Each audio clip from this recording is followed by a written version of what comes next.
Calling to order the City of Pepper Pike Special Council meeting of Thursday, January 9th. Please call the roll. Mr. Newell. Here. Ms. Zatrek. Here. Ms. Weltman. Here. Ms. Godin. Here. Mr. Lemay. Here. Mr. Gentili. Here. Dr. Wong. Okay. As we begin, good evening, members and residents of Pepper Pike who are joining us here tonight. As we begin our meeting tonight, I want to, as we recite the Pledge of Allegiance, I think we should all recall and think about our fellow citizens who are enduring apocalyptic failure in California. It's beyond imagination and really the ability to grasp, 45 square miles of destruction from here to downtown, to the lake, to south of us, all on fire. Think about what that means as we recite the pledge. Pledge allegiance to the flag of the United States of America and to the republic for which it stands, one nation under God, indivisible, with liberty and justice for all.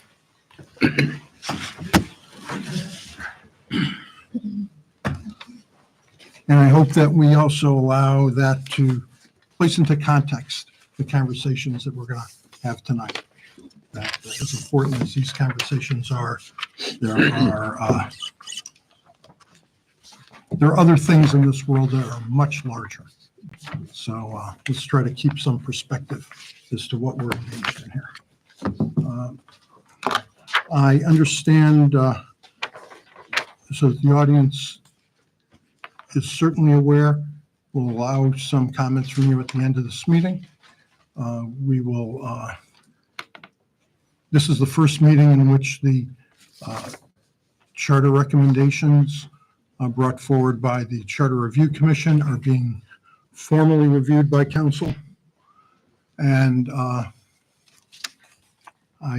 have been asked by Mr. Gentili that he'd be allowed to read something that he wanted to read and make some comments as we begin.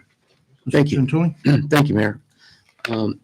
I just wanted to reiterate some of the things I said at the previous council meeting, which was also a special council meeting, but the purpose of that one was for the budget or for truing up the appropriations at the end of the year. The mayor and all council members have received the official Charter Review Commission report by email, and copies were distributed at that December 30th meeting. I want to reiterate that the elected officials and the residents of Pepper Pike owe a debt of gratitude to the members of the commission: Scott Bilski, Howard Bachnick, Dagmar Fellows, Cindy Eichhoff, Stephanie Jarrett, Dr. Gary Hoffman, Tamara Rinnick, Rob Resnick, and Matt Vizana. Again, these members were selected by a collaborative process. It's important to note that every elected official voted for at least 5 members of that 9-member commission. So every one of the elected officials up here voted for a majority of the folks who were on that commission. We owe this debt of gratitude not only because of the hard work done by these members who spent countless hours meeting, doing research, drafting, and reviewing minutes, preparing a continuous redline version of the charter, research charts, and the final report, but also because they did so with seriousness of purpose, transparency, civility, and dedication. Moreover, they were thoughtful, open to suggestions from all residents of the city, prudent, and showed excellent judgment. Their openness to input is shown by the fact that they reached out to the community numerous times by email and regular mail. They also, as a regular agenda item, had input from any citizen in attendance who wished to speak. They reached consensus on all accepted revisions through respectful discussions. They designated other suggestions as matters to be taken up by future charter review commissions and referred others to be the subject of new city ordinances. We are here tonight to begin considering the recommendations in the commission's report and accept them, modify them, or reject them. To do this in a timely manner and to submit the charter revisions to the electors in May of 2025, council has scheduled 2 special meetings in January, the first being tonight and the second on Wednesday, January 22nd, if necessary, to give these recommendations a thorough and thoughtful consideration. I wanted to read into the record a statement made by the commission in their report regarding their agreed upon role going forward. And I quote, "Following a brief discussion and unanimous agreement among the commission members, it was determined that the written work of the commission, including the final report, the red line final draft of the revised charter, and the compilation of minutes from the 17 sessions at which the members met to consider all aspects of the charter, would stand as the final work product of the commission with no further presentation or discussion by individual members or the group being necessary or warranted. It was further agreed that while individual commission members, as citizens and electors of the city of Pepper Pike, are free and able to attend meetings of council and town hall meetings or other public sessions regarding the charter, no individual member of the commission would or should act as a spokesperson for the commission and its recommendations. For tonight, Mr. Byron has drafted an ordinance to submit the final charter revisions to the Board of Elections as a single issue. We can begin tonight by asking each council member to share his or her thoughts, questions, and comments on the recommendations of the commission. There's no formal agenda or plan to go through this, the charter recommendations. So with that, I would say, without objection, it's open. Let's talk. I'd like to raise the issue of the town halls and when we are going to have them and how many we're going to have and who's going to run them. I think that before we really dive in, we need to, I think, kind of have a roadmap. I mean, I understand we have, 3 readings, Mhm. we vote, Mhm. and then I assume after that, the town halls happen. Right. Who is going to be, taking residents' comments and questions? Is it full council I sitting would there hope that- responding? I would hope the full council would be there. Okay. There was no council member who was on the commission. Mhm. So I think we are all of equal status and we can all take questions directed to the group or to individuals. And I assume the mayor as well, And right? of course, Yeah. of course. And I believe that they would happen in February and or March. We'd try to schedule them for times where as many people could come as possible, Mhm. maybe one on a Saturday morning and one in the evening. Yeah. Much as we did with the walkability ones, so that we give everybody an opportunity And I'm to attend. remind me, obviously it's not going to be like a comment period like in regular meetings. This is going to be like a true like Q&A style, right? Right. Yeah, I okay. mean, we'll The have, comments would be. the way I see it is we'll have what we finally decide Mhm. to put on the ballot or decide not to put on the Mhm. ballot. I guess we put nothing on the Yeah, ballot. that's then we don't town need any- halls, we don't need right? any town halls. Yeah. But then, and open it up to discussion. I guess Yeah. tell them what we're planning to do. I don't know. Yeah. We can tell them as a group and that would be the way we would move forward. Okay. Yeah, I wouldn't think there'd be any presentation. It's a matter of Right. Show the- up and answer any questions, to have questions and comments. And I'm also thinking the vote is in May. Right.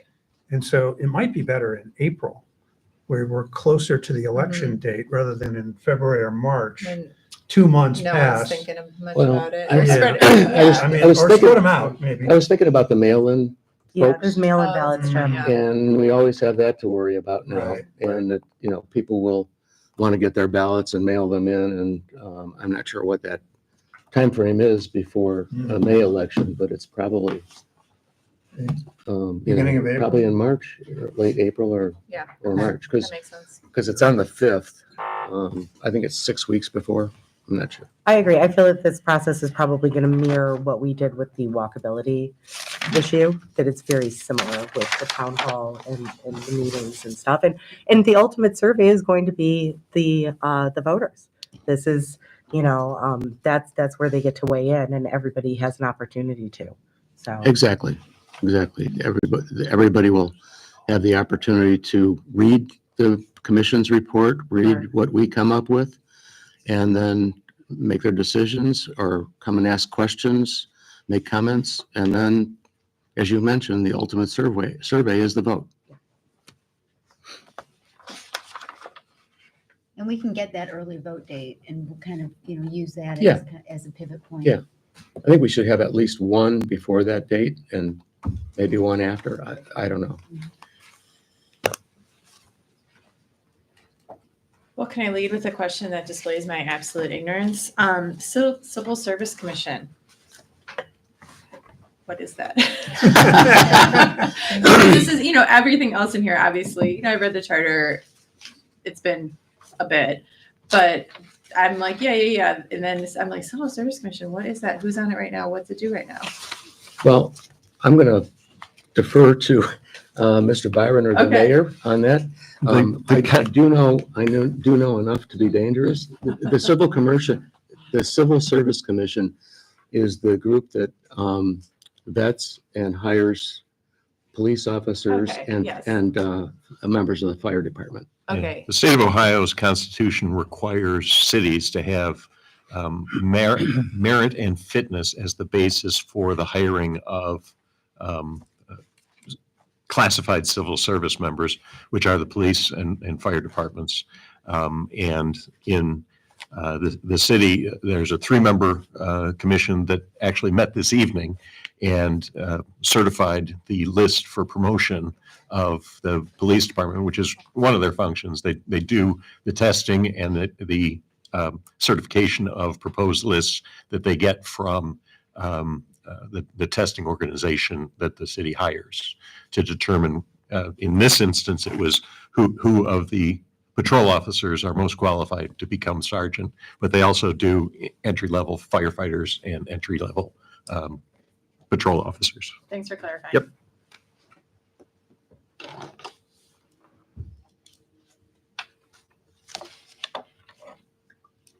I can keep going.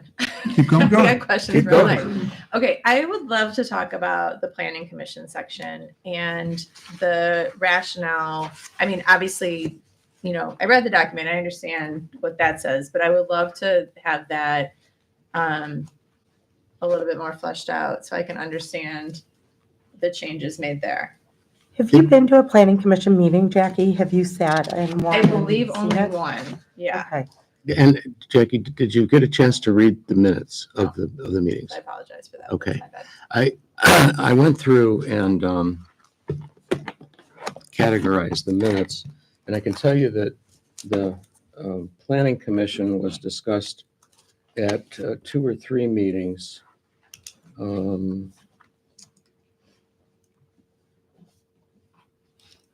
My notes are not great.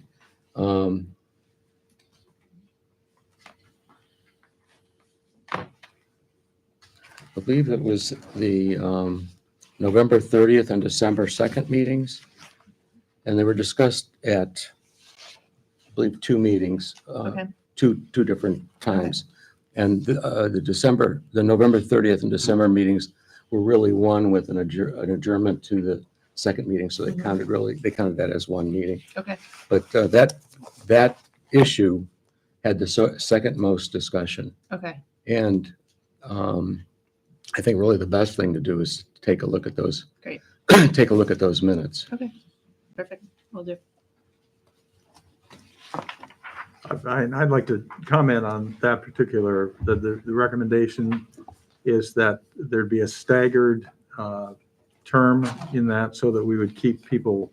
Scott, we could you wouldn't- talk louder? I can barely hear you. I'm sorry. It's- We're over here in Maskville. I felt that the way it's constructed, that the members of the commission would be staggered so that you never had a wholesale replacement of all members at once. I think that's very useful because I was on Planning and Zoning Commission for many years, and it did help to have continuity. And it also, the makeup of the Planning and Zoning Commission is very important. Anybody who's ever served on it knows that you have to be knowledgeable about a lot of different things, and you have to kind of stay in the game. So I think of some of the recommendations, I think to me, it was well thought out. And I just wanted to add that since we were talking about planning and zoning. And I just want to piggyback on, I agree with you. And I think that if you look back at the historical document, that's how they originally set it up. And over time, we've had challenges with that, but that was initially, I think, the intent, and this will hopefully rectify that, because I think you're right. I think it's really valuable. The members are staggered right now, just so everyone's aware. Yeah, the terms are staggered, Right. but sometimes people come off, and so they don't, if somebody comes off midterm, They finish, the new appointee would finish that term. yeah. Right. The biggest change, of course, is that the mayor is removed from the planning commission altogether. That's the biggest change. Did you want to weigh in on that? I'm going to let council discuss things. I will comment that the commission never sought any comment from me about any part of that section.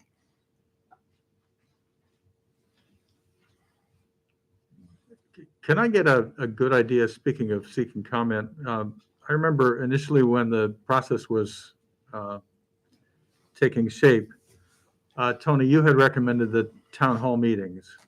And I mean, that was part of your document.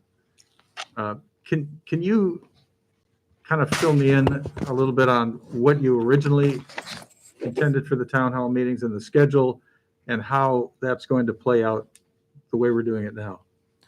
Well, I think what I just answered to Jackie is the way that's playing out now. There was discussion by the commission, and I'll see if I can find it.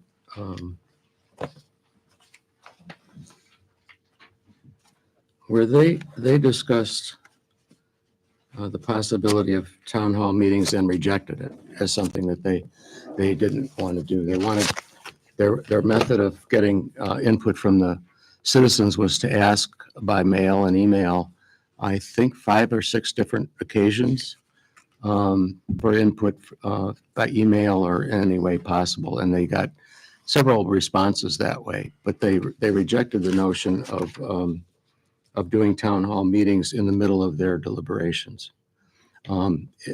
This is the meeting minutes of August 19th. It was agreed that the commission needs adequate time to go through the entire charter and review each section.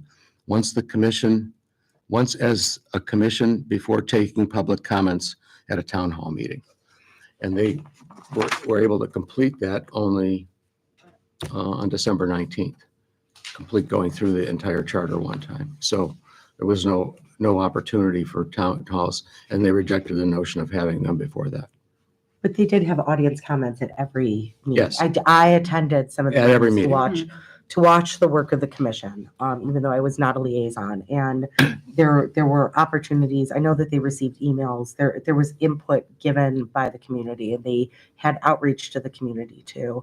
I don't know that a town hall in that format would have altered the work that they would have done, because I think ultimately the community is going to get to decide. If we put it on the ballot, they're going to get to weigh in. We can inform them before. Scott, Emmy makes a very good point. I had forgotten that. Besides asking for comments in writing, by writing to all of our citizens, they also had a section at the very beginning of every commission meeting where they solicited input from anyone who was in attendance.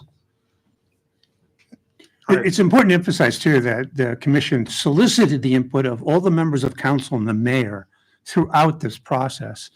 And there were council comments throughout this process.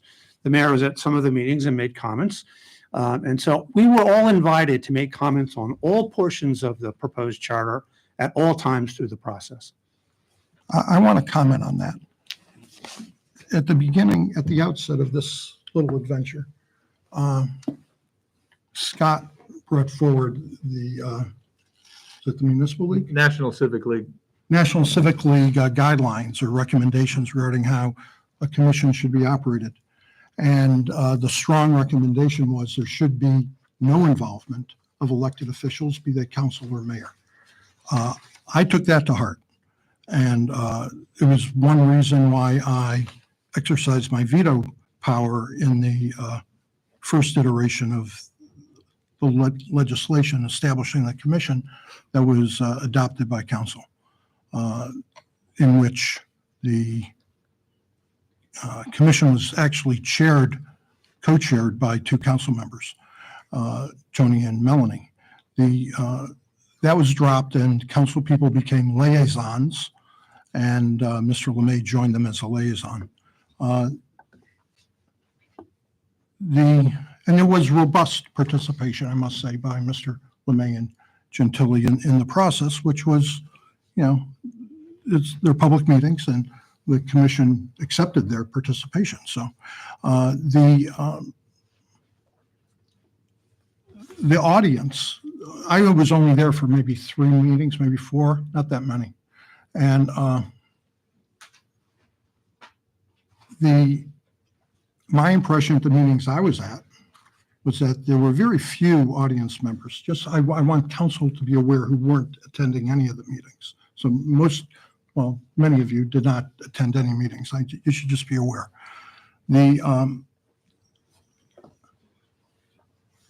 I just want to share with you something because I am concerned about the pace of what's going on here. And I want council to be aware. And I know there's been a push by council to have this on the May ballot. And I think council should reconsider it, frankly, and have this on the November ballot. If in fact council moves ahead, as it seems inclined to do, with some charter revision. And this is why. I think that the residents of Pepper Pike are by and large completely unaware of what has occurred during this charter process. No open houses were undertaken during the charter review process. When if the Charter Commission decided it didn't need that sort of more robust resident give and take, I suppose that was their decision. But the fact is, there were 1, 2, 3, 4, 5, 6, 7, I think, if I'm counting right, I think there's 8 emails from October through December that talked about things. In the November 30th communication by email, that communication was in the October 2024 Pepper Pike Post. There was a letter posted by the commission in the Post. It had the letter itself, or the post, pardon me, had a 67% rate of opening. For the link to the charter information, it was 22 clicks, or 1% of the people who read that letter or had the opportunity to read the letter. In October, there were 67% again, which is right in the range of where we usually have a open rate on our emails. And 91 people clicked on the link for the charter, which was 3% of the people receiving it. On October 9th, 2024, and each of these letters were soliciting from people, send us your comments. So you see very few people were seeing that to begin with. In October 9th, 2024, 67% opened. There were 0 clicks on the charter review link, none at all. In October 30th, 2024, it was a 65% rate of opening and 0 clicks to open the charter link. In October 1st, 2024, there was 63.5% opening, and there were 0% of anyone clicking on the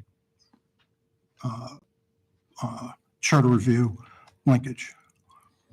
In December 3rd,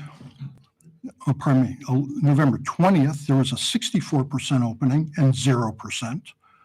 In December 3rd, the final solicitous letter being sent by the Charter Review Commission, which also announced meetings on November 30th and December 2nd. And that letter went out on, or the post went out on December 3rd. There was a 65.5% opening,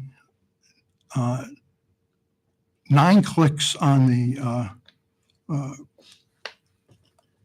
section dealing with the charter, which there was a 2% opening. This is not,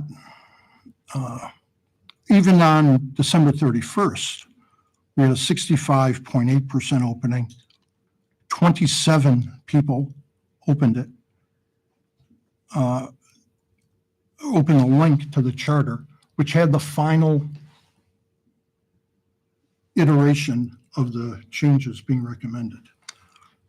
That was a 5.3% opening.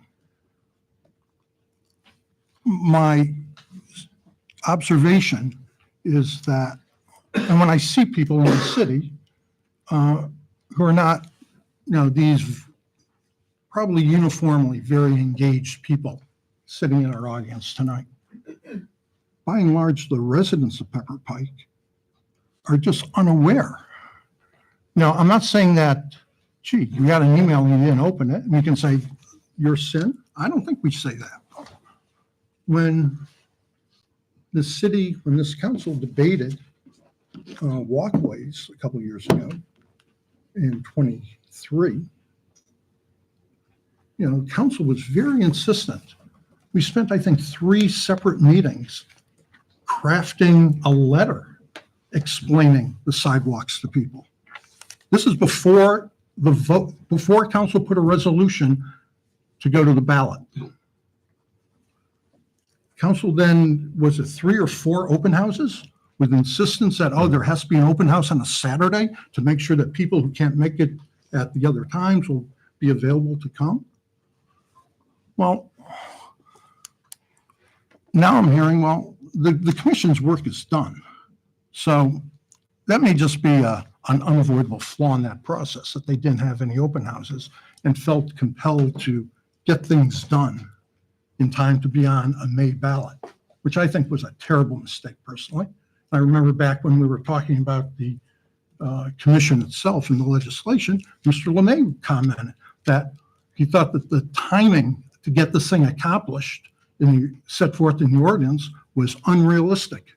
And it couldn't really happen that way to be the comprehensive type process that would have involved open houses, the timing to have open houses, to get all that done. Well, I think that has all been proven correct. It's not that I'm saying council, there's a charter commission. I agree. I think for what they did, I think they were very attentive and, had a lot of meetings in a very short period of time. But in the end, and now it's going to be decided in the next couple of weeks by council to put it on a ballot. And then the residents are finally going to be made aware of what council's already decided. I want to assume that council is, before it votes to put this on a ballot, would be interested in what the larger group of residents in our city think about this process. This is a lot bigger than sidewalks, ladies and gentlemen. This is big time stuff that's being looked at here by and considered by this council. And I just think that the better part of valor on this is that it be a more deliberative process going forward, that the idea of putting this on the May primary ballot be set aside, and then it be put on the November ballot. If in fact, after receiving resident input and more deliberation by the council to that input as to whether or not, well, gee, the Charter Commission didn't hear this, maybe we want to think about what all these residents are saying. You know, Gates Mills took 2 years to do its charter review. I'm not saying we have to take 2 years here, but 2 or 3 months is, you know, breathtaking that this is going to occur at this rate. So it's simply that my recommendation, without commenting on the conclusions, some of which, you know, are more benign than others, you know, others that are very dramatic in nature, so far as the operation of the city. I think this deserves more time. It took 60 years to have a comprehensive go-over of this charter.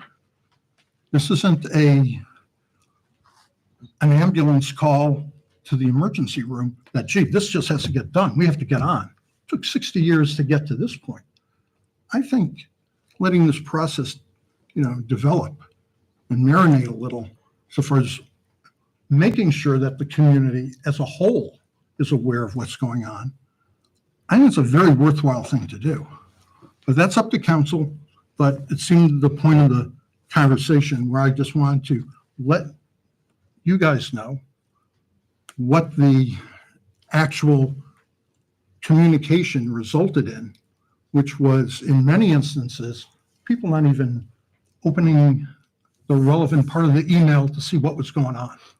That might have been useful information sooner if you had that to let the. I just learned it. And I'd like to comment on that. So I And there was a feel like mailer. it's a bit misrepresentative. I just happened to open up one of the Pepper Pike posts, and there are 1, 2, 3, 4, 5, 6 paragraphs, some of them long paragraphs, in the actual text of the post. It doesn't just say, it makes it sound as if it just says something like charter review and then click on this, and that's not accurate. No, There's there's a a letter. very descriptive set of paragraphs, and this was consistent throughout their communications, which, by the way, were written by the Charter Review Commission. They were tasked with doing this. Council was not part of that. They deliberated and determined how they should do their communications. And this communication says, you know, they want your input. Just read it, Melanie. Okay, the Pepper Pike Charter Review Commission would like your input. This commission, let me get my glasses, has been tasked with reviewing the charter and making recommendations to City Council for any changes or updates. The commission has already begun this important process. Last month, the mayor, members of council, and department heads were invited to share their feedback on articles of our current Pepper Pike Charter that may need revision. Now they are reaching out to all community members to gather your input on the city charter. Please submit your feedback by Monday, October 14th, by either emailing Charter Review Commission Chair Matthew Vazana and his email, or submitting it in writing to his attention at Pepper Pike City Hall. A letter containing this information will be mailed to all households in Pepper Pike. You can also access it by clicking the link below. Over the coming months, the commission will review the charter in detail, considering all feedback from community stakeholders. This feedback will help shape their recommendations to City Council for updating and improving the charter. If approved by Council, these recommendations will be put to a vote by the electors of Pepper Pike at an upcoming election in 2025. For more information about the Pepper Pike Charter Review Commission, please visit their website. And then there's a link to their website. And below that, there is a link to the Charter Review letter to residents. If I was somewhat interested in this as a community member, that would be a lot of information for me to intake. You're seeing this on every Pepper Pike post. Furthermore, people It's basically the receive, same letter on each post, just so. that's fine. Right. And people received also by regular mail the letter. So, I mean, to say that people weren't interested in it or didn't see it, I mean, it's there's a lot of information here, I think.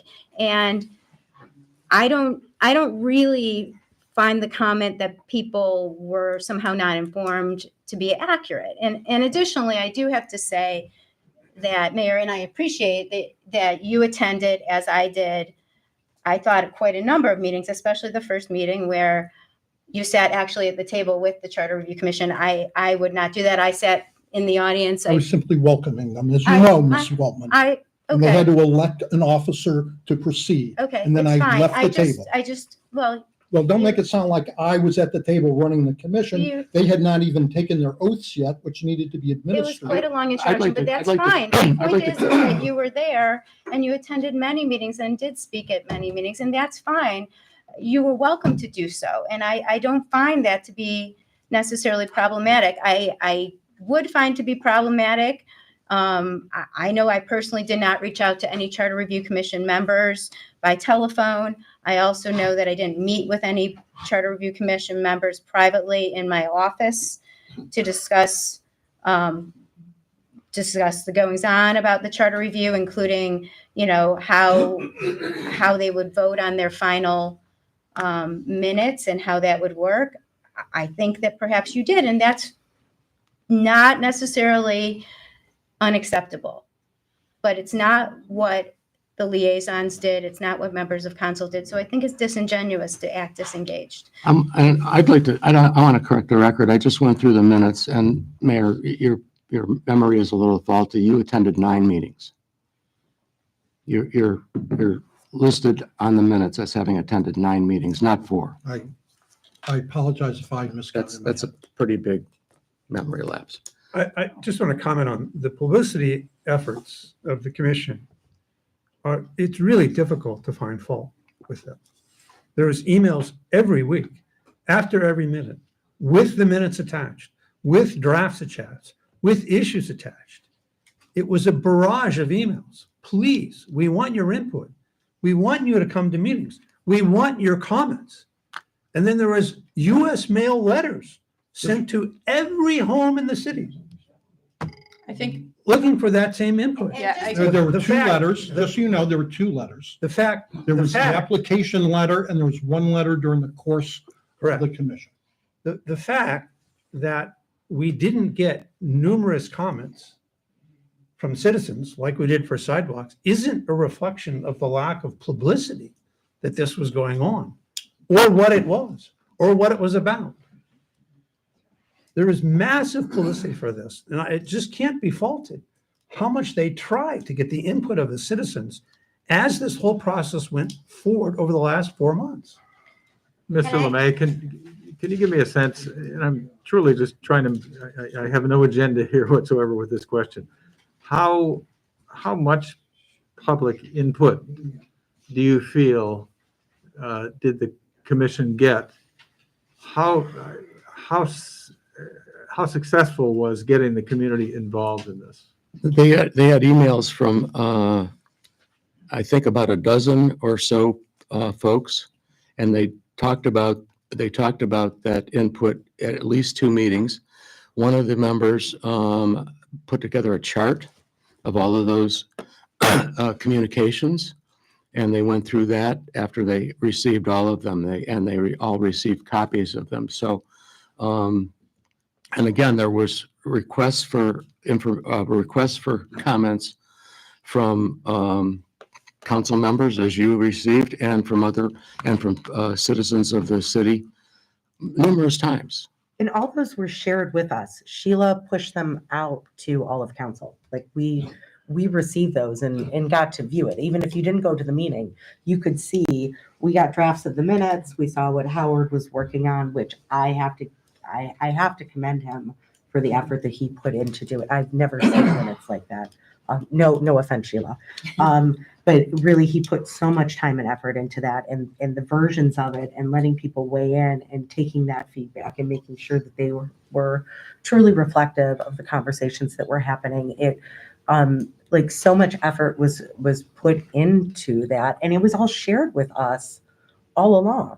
not just with the liaisons. This is just not a sexy topic, right? Of course this it's is not. Right, so I think that explains a But lack that of. doesn't mean that we, like, No, I'm agreeing with you. the I'm lack saying of like, engagement, I like, think that it somewhat explains the lack of engagement. I mean, for the average person going about their life, they see charter commission solicitation for engagement or whatever. It's like, yeah, like, should I add that to my list of things to do, or should I just trust that, the people chosen to handle it are handling it? So to my mind, it's fair, Jackie. the argument for potentially pushing this to November is not necessarily the time crunch, because I think that between February 5th or whatever date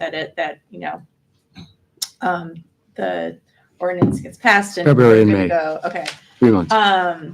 and the actual election is plenty of time to hold, educational, open discussions, town halls, whatnot. I think that honestly, the bigger issue is who is voting in an off-year primary.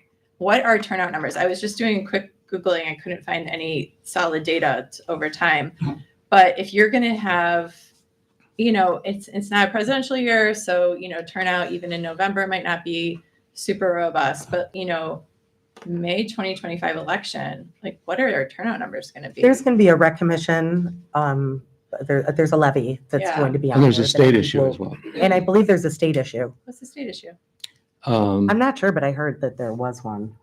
Oh, is it? Maybe find out. Like one of, Can you remind me, The fair Scott, wage. I think you mentioned it, or no, is it something else? There's a capital expenditure state issue. capital expenditure state issue, so there's going to be reasons for people, Yeah, Yeah. I think that there will be. at least, So I don't have a huge extra grind election wise, but I think if we are, even debating it, I think that that's a bigger issue than, having ample time to talk about what is actually contained in the report. and we had, excuse me, we had 5 months of meetings by the commission, 17 meetings. So the charter was thoroughly cut, paste, gone through, debated. Their work should not be denigrated in any way as less than what was necessary to go through this charter. And the fact that it hadn't been gone through in 60 years is shame on all of us, including all of the other council members and mayors before us for not doing that.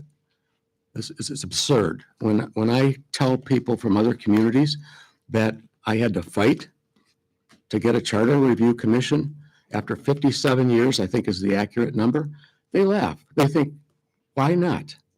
So shame on all the others. And it didn't take 60 years. It shouldn't have taken 60 years, but it did. So jumping off that, Tony, can I ask, I'm sorry. Okay. My question is about the comparison to surrounding communities and the specific in the recommendations, saying, well, these are all, majority of communities in Cuyahoga County have this council president. Are there any examples of that transition? Because I'm trying to visualize what this looks like in practice. And I've watched some meetings from surrounding communities online to just sort of get the sense of what the flow of the meeting is like. Mhm. But to your knowledge, have there been communities that have switched from this so-called strong mayor to council president model in like recent times that where it would be like relevant? Let me clear up something for you. It's something that I learned along the way. This will still have a strong mayor. Okay. Our mayor is still going to be the CEO Yeah. and has all the powers that a strong mayor has. Okay. This does not change that. So we have a strong mayor, but we have a council president. Okay. I don't know of any transitions where a council president was something that was added. Yeah. I don't know if they may have done that in Orange when they had their first charter review, I think in 2001, maybe, if I remember correctly. But I don't know of anywhere that happened. But I do know through the research of one of our commission members that out of 55 communities in Cuyahoga County, almost all of them have a council president. Yeah. Because I'm really just trying to visualize, and I know there's no way you can, truly anticipate what something how something actually, functions until you're, rolling with it, right? Yeah.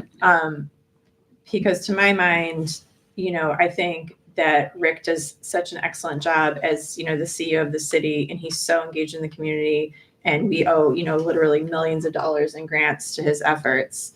And I don't want to compromise that in any way by shifting to something that it seems like potentially wouldn't impact, certainly hopefully city's day-to-day functioning, because I think the city functions really well. I'm hopeful that it's a more, just lends itself to more productive meetings. But, I'm just trying to visualize, what is this actually going to feel like in practice, right? I don't believe it changes the mayor's day-to-day operations. He's still the CEO of the city. It changes the agenda setting and who runs the meetings. And the agenda is just a way of keeping order in the meeting. Mr. Byron said that over and over again. The agenda is, we shouldn't make it into more than it really is. So this agenda setting with the cooperation of a council president and the mayor, I think will be a better agenda, and it will be something that we can be proud of. I'm really curious what that kind of day-to-day interaction then looks like between council president and mayor. Well, I don't know that it would be day to day. It's only contemplated by the changes that it would be in before meetings. Okay. Go ahead, Jim. Let me speak to that. So first of all, I think because all communities have council presidents, there's lots of examples of how this works Yeah. and works very well. To some other points made by Rick, made by the mayor, I was skeptical that the Charter Commission could get this done in that amount of time. And I was pleasantly surprised, maybe I shouldn't have been, of the high quality, integrity, and work ethic of the 9 members that were chosen by this process. It was remarkable, just remarkable. They just smart, capable, hardworking committee with no mission other than to make Pembroke Pike a better place, to improve our governance for now and for the future. So I was skeptical. Rick's right. I was skeptical, but they deferred some issues for future charter reviews, but they hit the majority of issues on which they got comments from the public or council. They did those carefully, deliberately. The charter went through 15 drafts, week by week, increment by increment, inch by inch. They reviewed it line by line, comma by comma, to get this work done. So I was skeptical, but I was very pleased with their earnestness, hard work, and their thoughtfulness at the work product that this commission produced. They were an extraordinary group of people. We should be very proud as Pembroke Pike citizens that these 9 people stepped up. It's interesting, to Tony's earlier comment, the 30 people applied for this. Talk about diversity of viewpoints among the 8 of us up here who are elected officials. 19 of the 30 got votes. So 19 of the 30 people got votes from at least one of the 8 of us, the elected officials, including the mayor. No one got more than 5. I mean, everyone voted for at least 5 who made it. Some people got as high as 7 who made it, but 19 people. So to think that there's just a diversity of viewpoints among the 8 of us on who was qualified to serve in the commission, and a great group rose to the top out of that very robust process. And I would like to make one. I got 3 or 4 more points. I just want to say one little point that comes right after this. There were some people who were left off who I think would have been equally good members of the sure. commission. Yeah. There were some Sure, the people pool was who excellent. just didn't quite make the top 9. There were. 2 other points. To Jackie's earlier point, I agree with that. We have a period between now and the vote. Even for early voting, it's at least 3 months to hold town halls to talk about this. But I was trying to look, Jackie, to your word, how do we describe that this isn't so interesting? It's not like sidewalks, which people Right. and you use the Point word to it, right? you use the word not sexy, which I think is probably a good description of this is not sexy work they did. And when I had 4 kids at home running around and I got a thing on charter review, I would say click, nope. And I think most of our citizens, that just didn't tickle them. We did get input from citizens, but the process of requesting that input was just robust. It was constant. The updates were constant. And so the fact that we didn't get a lot of interest, I think, is reflective of the topic we're dealing with is not so central to everyone's lives as it did for sidewalks.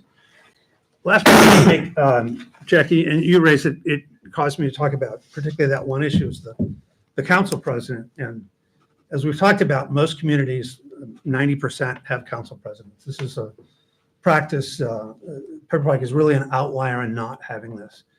So when we started this process, I was leaning toward having a council president, but I wasn't sold. I really wanted to do some research to understand, to your point about how does it work in practice and how does it make governance better for a city. So I had a friend who was a close friend of former Moreland Hills Mayor, Susan Renda, who served mayor, I think, for maybe 12 years. Very successful from all reports. Doesn't even live in the community anymore, lives out in San Diego with her grandchildren, I think, or near her grandchildren. But I called her up and had a very long conversation, and I wanted to just talk to all of you about why she thought having a council president was a good thing. First of all, she said, my life would have been easier in some respects to not have a council president. I could just do whatever I want.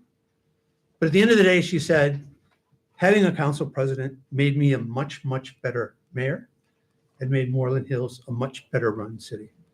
And there were 4 things she highlighted, and it was a great conversation. First of all, she highlighted that having a council president or someone else in a leadership position is another source for citizens to seek redress of any grievances they may have about how the city is run or make suggestions.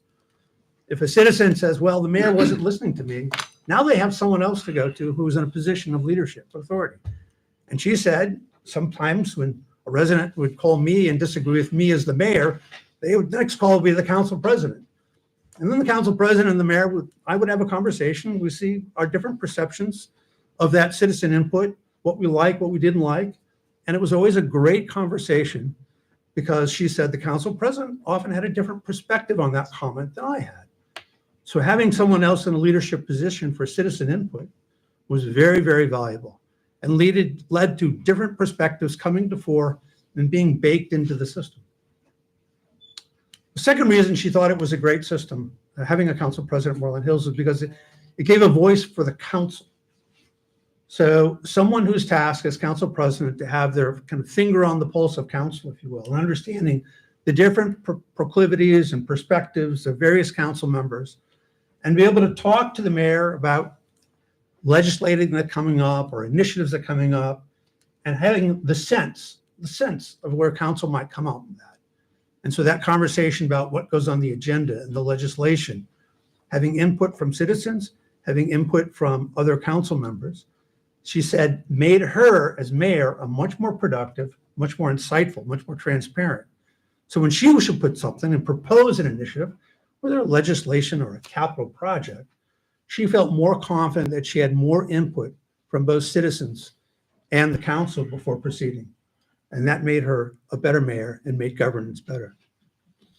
A third reason was occasionally it would happen that some employee of the city was disgruntled or unhappy, or they had some concern, and they felt reluctant to go up to the chain of command internally through the administration, because obviously they were reporting things to their boss. And maybe their boss, even though Susan seemed very affable and open, didn't want to hear it or wouldn't respond to it. And so those employees occasionally would call the president of council to express those concerns. And that was another way, another recourse for the employees of the community, employees of the city, to report concerns they would have of the city run.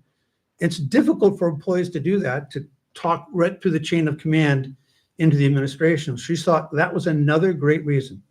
Having a president of council was very important, made her a better mayor, and made the city run better.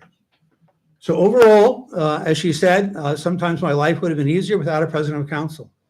But for those 3 reasons, she thought it's essential to the city that they had a president of council, they have someone that position and that authority, and it made Moreland Hills a better place. Thanks for sharing that, Jim.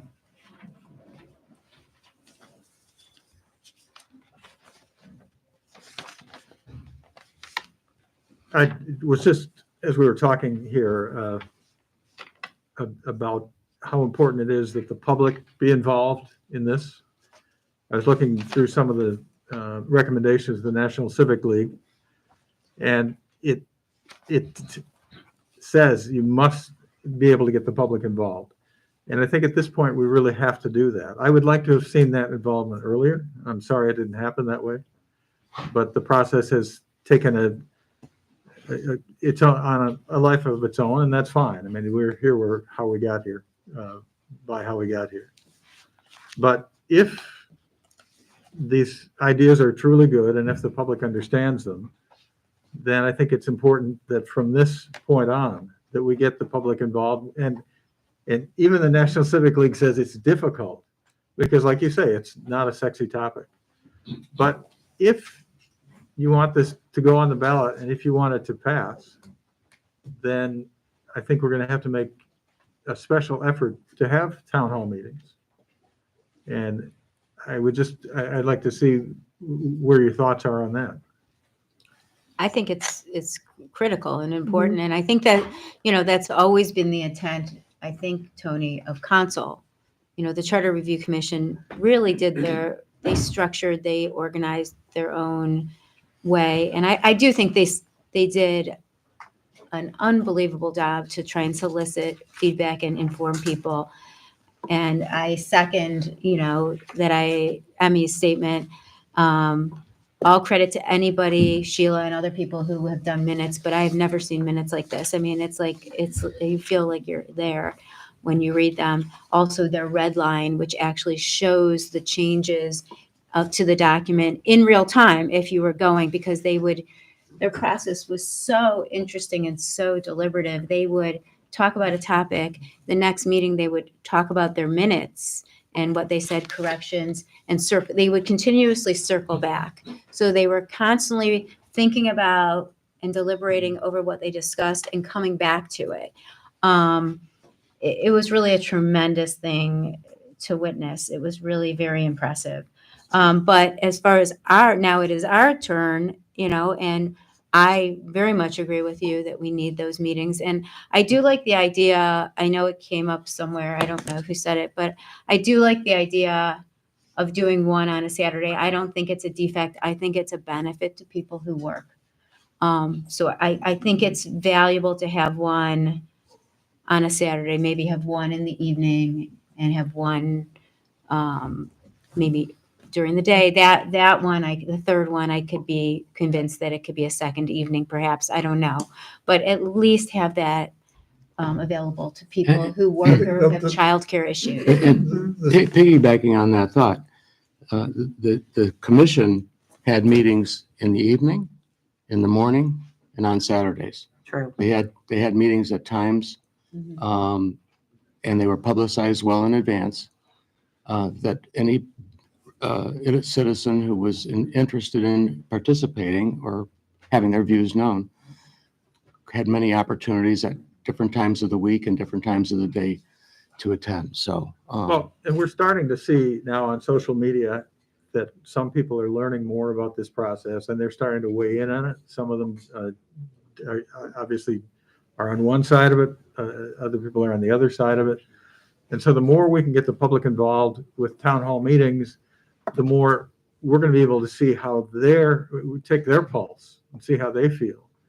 And I think that's really important.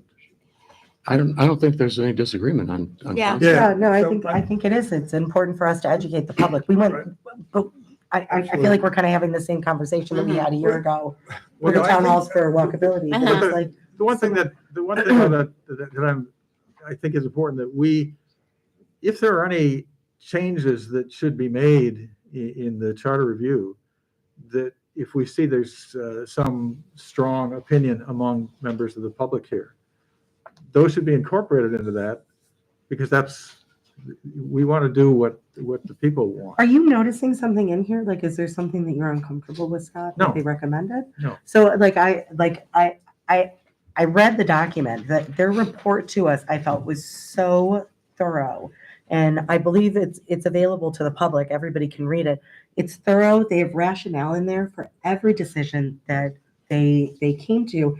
And I know that there was a lot of discussion about some of them. It wasn't easy. There was a strong collaborative effort to sculpt these changes together.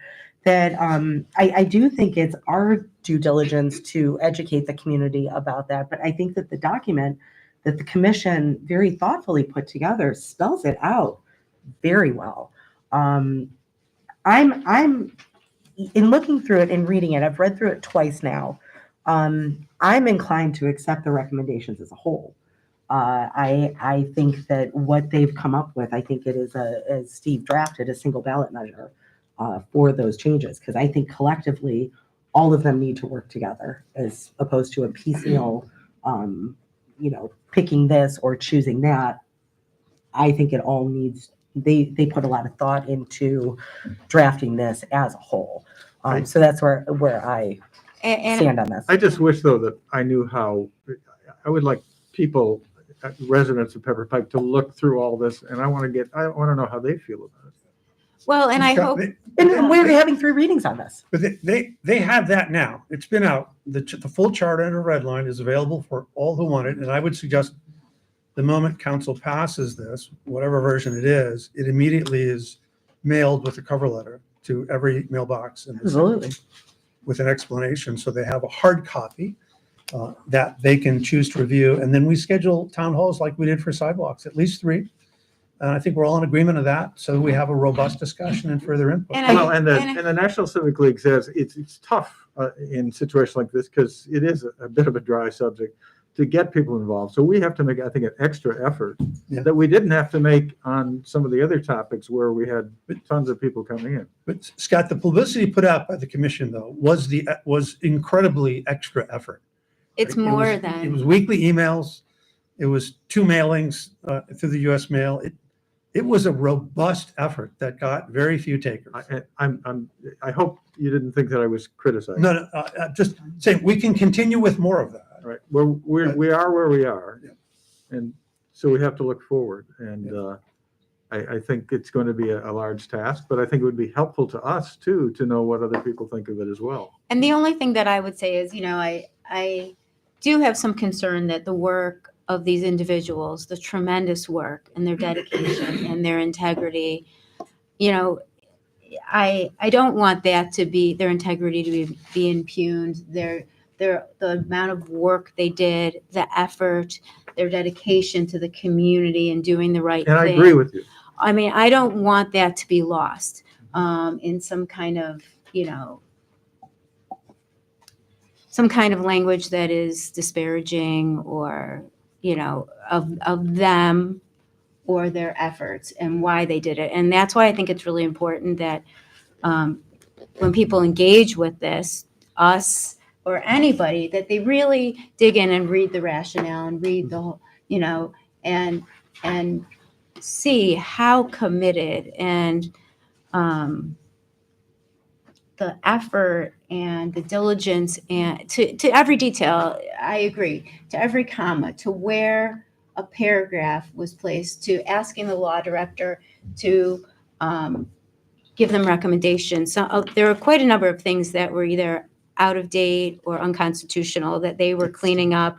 One area where a paragraph was just moved because it was kind of awkwardly placed and didn't really, and there are quite a number of those types of things in there too that might seem unimportant to somebody, who's just, kind of quickly reading through it, but that were problematic.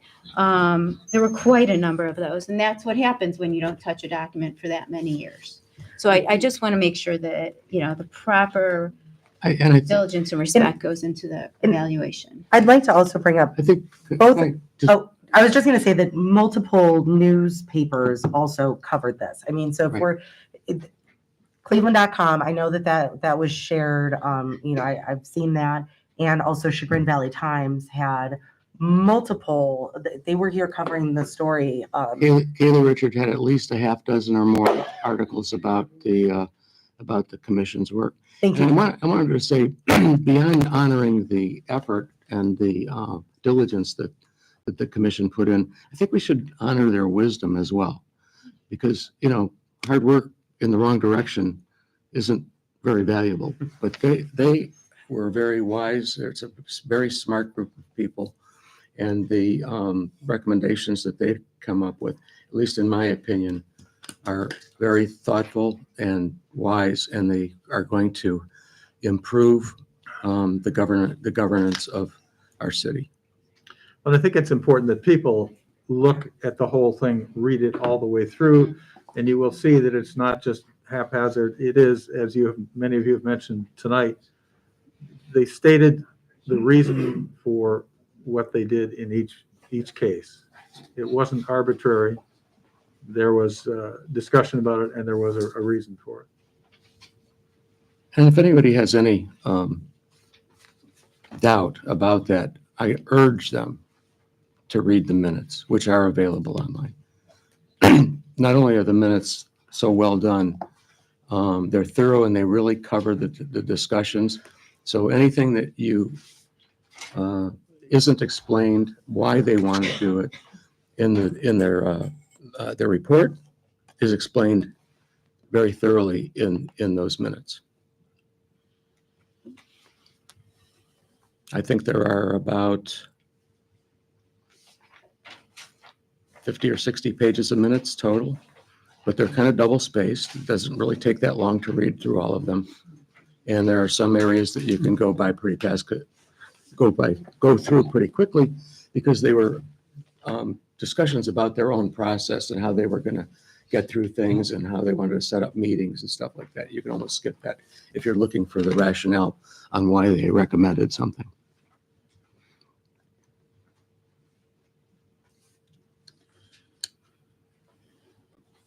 Anyone else? Just one comment. I mean, the ordinance that you had before you is on the first reading, and I have no issues with the drafting of Mr. Byron. There is one substantive issue on that. Section 3 in the ordinance has the new charter becoming effective on January 1st, 2026. The commission explicitly left open to us as council choosing a date for the effectiveness of anything that we would pass and that the citizens would vote in favor of. And so we need to think about that. I just want to raise that issue. We can talk about it at the next meeting about when to do that. There are a number of ordinances that we would have to pass to reconcile where the charter is, a revised charter would be, and our code, creating various duties and whatnot that reflect where the new charter is said as provided by ordinance. Well, we have to have those ordinances in place. So there needs to be some time, if the citizens would vote in favor of this, for council to do work to get the ordinances in place. So it can't go effective in June, for example. But I don't think we necessarily need to wait till next January for it to be effective. So something to think about as you review the charter and as we continue our discussions. It's a fair point, because I think by the time there's a vote, it'll be about 1.5 years from when we started this, maybe a little bit more. Is that correct? Yeah, because it was February of last year was when I believe the original idea was introduced. Yes. Okay. Yeah.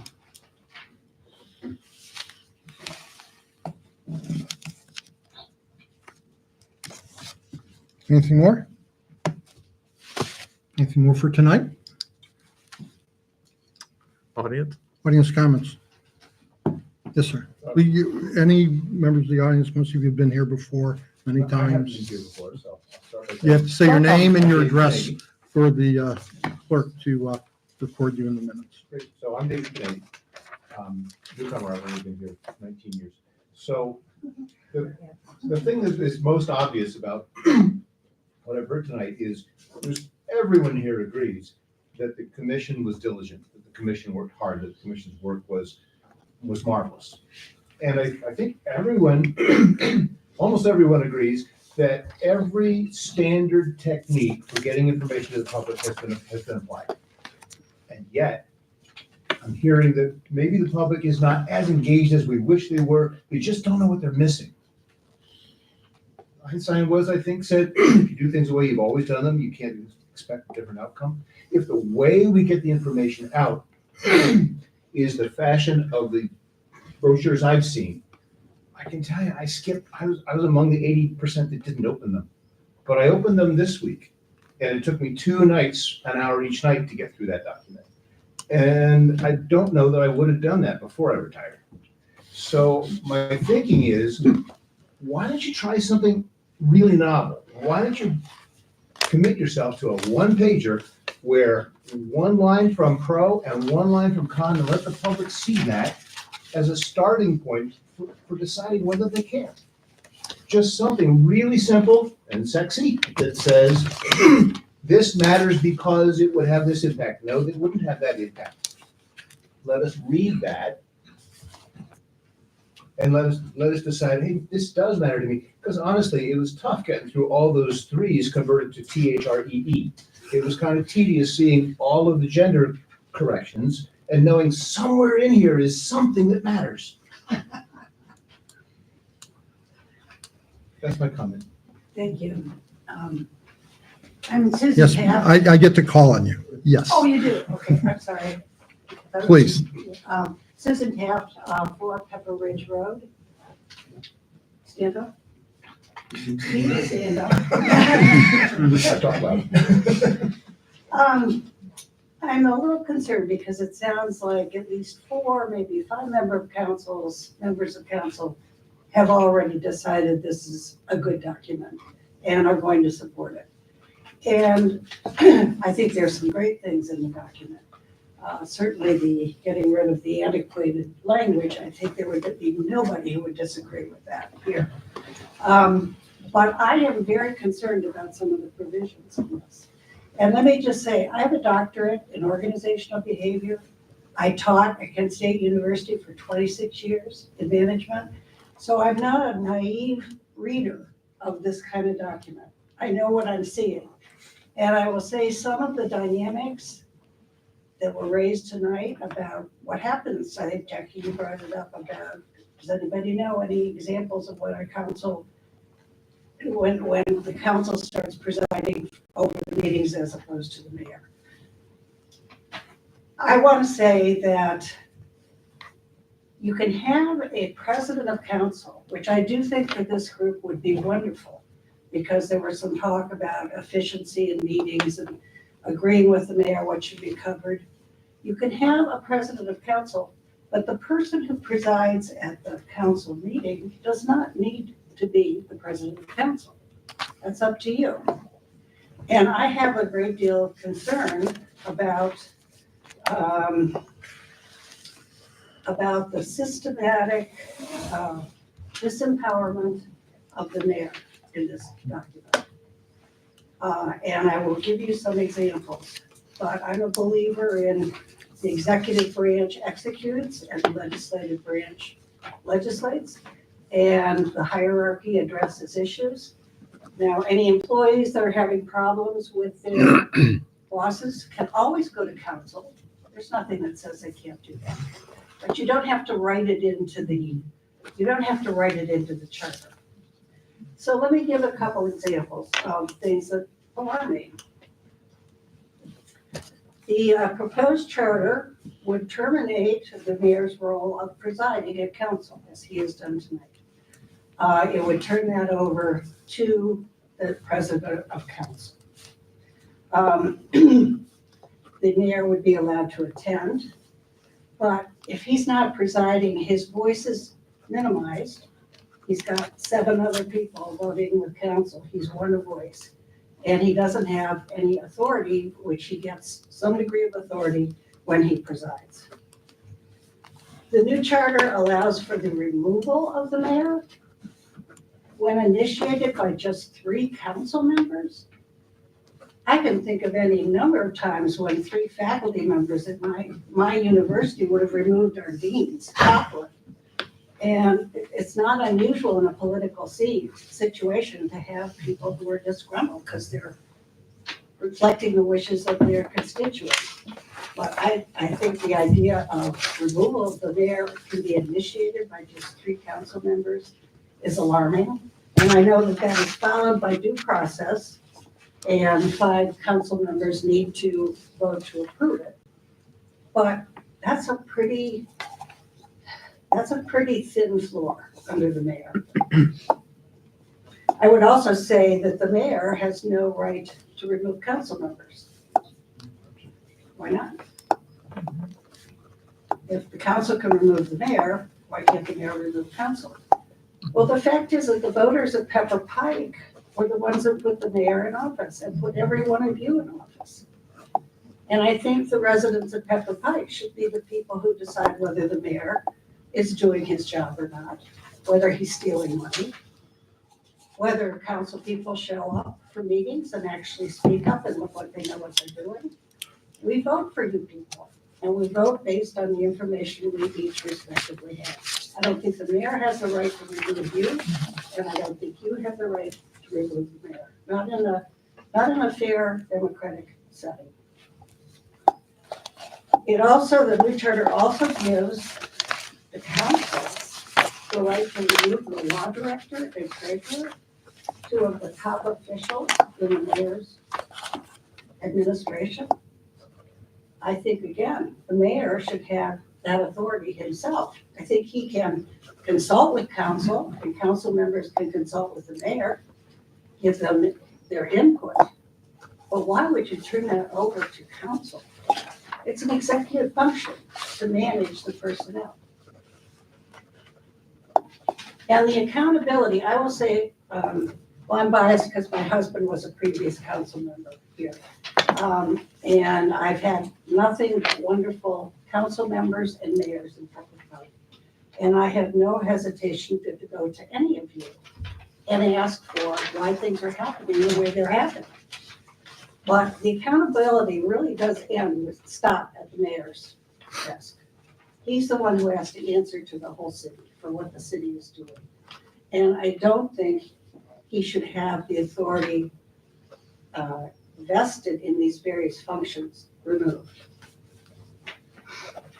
The new charter also grants council the right to remove members of the Civil Service Commission and the City Planning Commission. And I think I read it correctly, that the mayor loses his membership on the City Planning Commission. Is that correct? Yes. He has been on it, has been voting, and has been running the city planning meetings.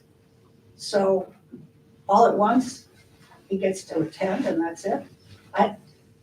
And then this is a minor thing. This is dropping the law directors and treasurers appointments from 2 to 1 year. I think it's difficult to attract talent when you don't give them a little bit of job security.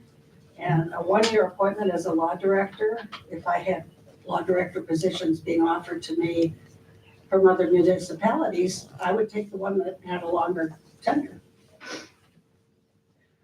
So my experience is that the city is very well managed. That things run well, that the services are delivered, that you have kind people employed here that help us. And I don't understand why all at once there's this need to disempower the mayor. And it worries me that I hear all this praise for the commission members, and I understand they did a good job. But it sounds a little bit like everybody's thinking exactly the same thing, and there's no diversity of opinion. And so I stand up and I just think there's some really problematic aspects to this. And I'm worried that it's an up or down vote. We don't get to change it. I can say what I say, but if 4 of you or 5 of you are already going to vote for this, why would I even come? There's no changes that can be made. So my request would be to reopen up the commission, address some of these issues. I like your pro and con. I will do the pros and cons for whoever does the pros. I'll do some of the cons. I think there needs to be just much more thought given to the consequences. And one final comment I'll make, when you take away the chief executive's authority to run things, and residents go to the mayor or go to council to get an answer, you create a situation where there's a lot of runaround. So people get confused. Who's in charge here? Is council running the city, or is the mayor? And the mayor tells me, go talk to the president of council, and the president of council tells me, well, I didn't want to pass it that way, but Emmy wanted to do it, so you gotta go talk to her. I think people run a risk of getting just jerked around. So I just want to raise a lot of concern. I don't think there are going to be many people who examine this document with the care that I did and you did. So this could be enacted very quickly without any real pushback from anybody else in the community. That's my concern. I think, so those are my issues. Thank you. Mr. Rice? Bob Rice, 2445 Edgewood Trace. So I would echo your comments. Those are actually wonderful. And I hate to bore you, but I'll give you a little bit of my background since 29 years in organizational education, 29 years in the Marine Corps. We should have lunch. Yes, and in the last 20 years and 11 years as a senior civilian and 3 years as a city manager of a city of 28,000 and had a strong mayor system, okay? So you are spot on. Thank you. What's broken? So we don't fix things unless something's broken. I've had a number of meetings with the mayor. I've been to council meetings. I moved here. I moved home after being on the road for 42 years. I moved home 7 months ago. This is my home. I chose this to be my home. I bring a lot of experience to the table. What's broken? That's the first thing you got to ask in every organization. What are we trying to fix? And I sat down with the mayor a number of times, and he gave me the tutorial on when the city was almost declared bankrupt. And I look at the budget, and I'm a public policy geek. I'm a finance geek, and this city is so well off, well run, and well placed, more than any I've ever seen. City manager in Utah, we had, by state law, we had to have a 5% rainy day reserve compared to our general fund. We had 5% when I was hired. I was brought in, city manager was fired. When I left 2.5 years later, it was 19%. And that was great. This is my Marine Corps math, we're at like 200%. We have a lot of money. You have done remarkably well, the mayor, the team. So what's broken? It ain't broken. I'm here to tell you, it ain't broken. So specific to a couple things, why May when we know, is there anything else on the ballot in May, or is this a standalone? We do know there's council elections in November, so why wouldn't we put this so it's in November? As a taxpayer, is there another something on the ballot in May? Are people going to have to go to the polls in May for something else? Yeah, What is a levy. that? There's a levy and a Oh, state what kind of issue levy? for the. for I just Googled, I couldn't find the state issue, I'm sorry. Oh, okay. There's no spring primary in odd numbered years unless you're a statutory city and you have an election, like the city of Parma may have Okay. a primary. So my point being that I would like to see us, if you go forward with it, have it in November. It makes more sense for the taxpayers. You're going to get better turnout because people will turn out to vote for the council anyway. Speaking of council, having been here 7 months and been to 6 months worth of meetings, I think that I would like to run for council. However, this new charter says that I can't because I'm required to be a resident of 2 years. And maybe in 3 years, if the mayor doesn't want to run again, maybe I want to run for mayor, but there's 4 years and I only have lived here 3.5 years. My longest tour in the Marine Corps as a commanding officer was 3 years. I had to learn the job right away. So I ask you this, I'll read what their reasoning was, that I need to learn the city. So many people live in 1.5, 2 acre lots. Your neighbors are quite a bit away. I live in a 39 home townhomes community. I know my neighbors well. Already 6 months. I've learned some of the issues here. I know my next door neighbor. We break bread with them all the time. We've had a neighborhood party. My neighbor across the street, who I see all the time, is the president of Tri-C. I know all these people. How many people around here know everybody in their neighborhood? I do. So I'm just saying, you know, the words they say, you have to learn the community. You have to be here 2 years to understand the community. I understand city management. The mayor has told me there's one issue, that's the third rail in Pepper Pike. Trash collection. That's the third rail. What else? Citizens expect when they dial 911 that a police car will show up, an ambulance will show up, or a fire engine will show up. They expect the streets to be plowed. We don't really have a big parks and rec. We have a little bit of park. My city in Utah, we had a huge parks and rec department. We had a huge economic and business development office. So I get it. So I'm just asking, I think those are, I don't think those are good provisions. I think the state law requires 1 year. So I would ask the council, strike the 2 and the 4 and go to 1 year. If it enacts in 1 January and I want to run in May or November, I'll be able to because I'll have been here a year already. And this won't be enacted yet. But what about another person who comes in with my level of experience? One of my neighbors moved here from Minnesota. He's an EVP at Parker Hannibin. That guy's pretty darn talented. How about the president of Tri-C who lives across the street from me? So I just asked you that. So if I'm not eligible for run till I know the community better, does that mean I still have to pay property taxes shouldn't I know the community a little bit better before I pay property taxes? So I was a little facetious, but want to keep it a little bit light there. Thank you. Thank you, sir. Anyone else? Seeing, yes, Bart. Gerard Martin Savage, 29600 Shaker Boulevard. Again, I commend some of the residents with their comments. Mayor and I have been coming to the council meetings for over 20 years. And this mayor has run this city as a tight ship. What is broken?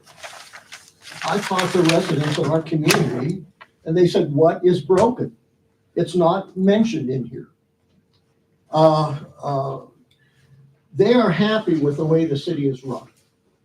I did a survey with our social media group of the residents, and I submitted to the council. Every council member here had received that list of items that the residents wished. I'm disappointed that none of you responded to them. They had a shopping list of items that they wished for the city of Pepper Pike. Nowhere on there was the charter review. It wasn't even on their radar. But you took this and you ran with it without even addressing the residents' wishes. The mayor said about the hits, those aren't even accurate hits on our website. A number of our residents, we go on there a number of times to review. So those are extra hits. Sometimes there's 6 and 7 hits. So it's not even an accurate review of how many our residents are reviewing our website. Not good. You know, I'm going to read this. I just got so frustrated. And I know many other Pepper Pike residents are happy with the current city operations. We're happy with the way the city is currently run. There is no compelling evidence that a major redesign of city management is necessary. I have attended council meetings for over 20 years, and to date, there has never been issues with the structure of our city. It's run efficiently. During Mayor Bain's State of the City presentation hosted by the Pepper Pike Civic League, there was a tremendous number of accomplishments reported. We had an amazing centennial celebration with numerous events this year. The mayor was able to acquire large grants for enhancements of our city, which included the long anticipated Gates Mills Boulevard, multi-purpose trail installation. The new Lander Road trail was completed. These are enormous improvements accomplished under the direction of this mayor. Also, the sewer infrastructure improvements on Shaker Boulevard. This is only a fraction of the accomplishments, all under the direction of our mayor. In my perspective, the mayor is like the head coach of a major sports team. This year, especially Pepper Pike, we won the Super Bowl. It is my perspective that the city council wants to fire the coach. This appears to be more personality conflict and lack of council scope of practice.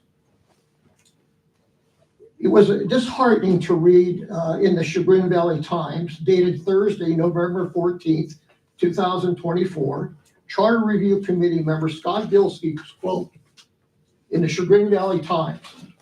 6 of the 7 council members have expressed their feedback on how the council operates with the mayor's office. And every person referenced a lack of communication or disconnect. I never recall any council person stating there was displeasure with lack of communication during council meeting. I would appreciate if council people that are referenced in this statement from Mr. Bilski to address the statement to the residents. Can I request each council member today state for the residents what was meant by lack of communication or disconnect? Thank you. And I'd like to say that the fact that nobody's speaking up right now, did you take that as a nobody speaking up? Pardon me? You just asked the council to answer a question.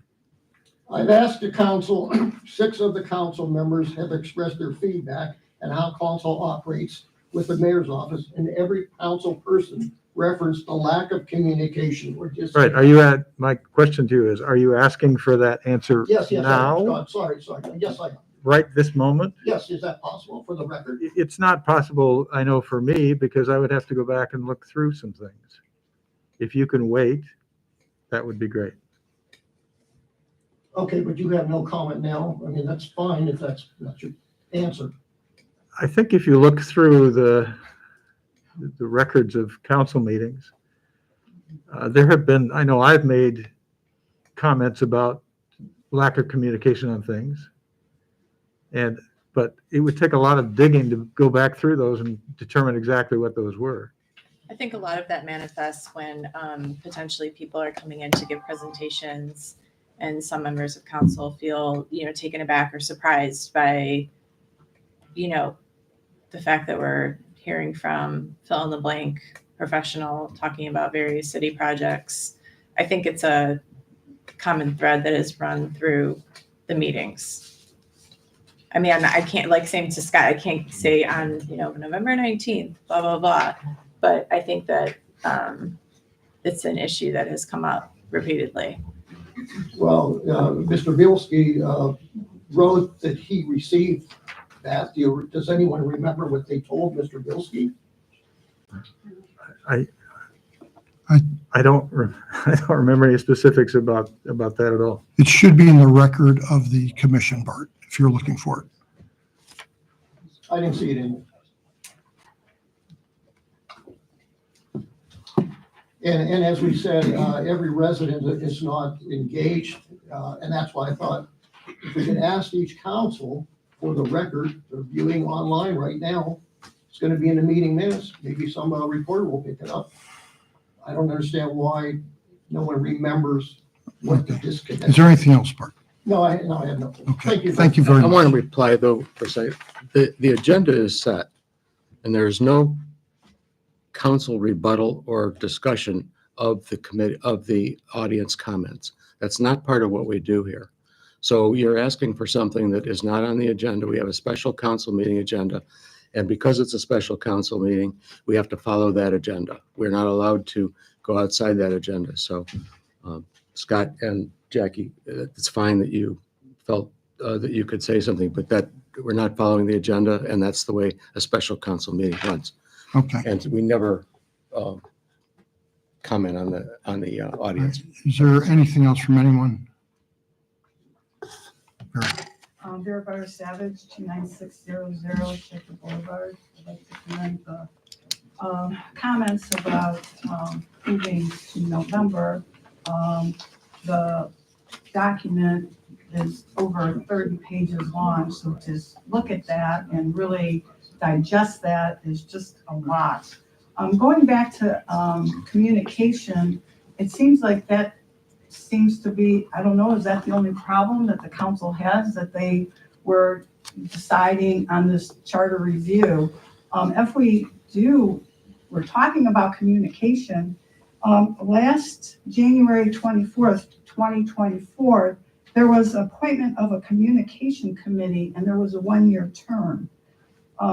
I don't recall, and I can't find anything online, that there was ever a communication committee started. Maybe that would have been something that could have helped, and I don't know what the communication committee was supposed to do, if it was between the council or if it was between council and the community. Either way, I don't think that was ever done, so that's my comment. Thank you. Anyone else? Not seeing anyone else? Stand adjourned.